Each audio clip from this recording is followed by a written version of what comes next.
யூதர்களின் திருவிழா கூட்டத்தில் சிலர் இயேசுவின் வார்த்தைகளை கேட்டு வரவேண்டிய இறைவாக்கினர் உண்மையில் இவரே என்றனர். வேறு சிலர் மெசியா இவரே என்றனர். மற்றும் சிலர் கலிலேயாவிலிருந்து மெசியா வருவார், தாவீதின் மரபிலிருந்தும் அவர் குடியிருந்த பெத்லகேம் ஊரிலிருந்தும் மெசியா வருவார் என்றல்லவா மறைநூல் கூறுகிறது என்றனர். இப்படி அவரை குறித்து மக்களிடையே பிளவு ஏற்பட்டது. சிலர் அவரை பிடிக்க விரும்பினர், ஆனால் யாரும் அவரை தொடவில்லை. தலைமை குருக்களும் பரிசேயர்களும் அனுப்பியிருந்த காவலர்கள் அவர்களிடம் திரும்பி வந்தார்கள். அவர்கள் காவலர்களிடம் ஏன் அவனை பிடித்து கொண்டு வரவில்லை என்று கேட்டார்கள். காவலர் மறுமொழியாக, அவரைப் போல எவரும் என்றுமே பேசியதில்லை என்றனர். பரிசேயர் அவர்களை பார்த்து, நீங்களும் ஏமாந்து போனீர்களோ? தலைவர்களிலாவது பரிசேயர்களிலாவது அவனை நம்புவோர் யாராவது உண்டா?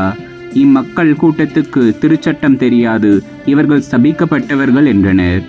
அங்கிருந்த பரிசேயருள் ஒருவர் நிக்கதேம். அவரே முன்பு ஒரு நாள் இயேசுவிடம் வந்தவர்.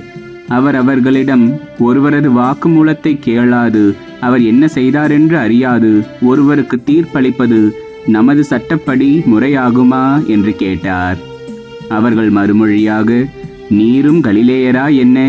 மறைநூலை துருவி ஆய்ந்து பாரும், அப்போது கலிலேயாவிலிருந்து இறைவாக்கினர் யாரும் தோன்றுவதில்லை என்பதை அறிந்து கொள்வீர் என்றார்கள். அவர்கள் ஒவ்வொருவரும் அவரவர் வீட்டுக்கு சென்றார்கள்.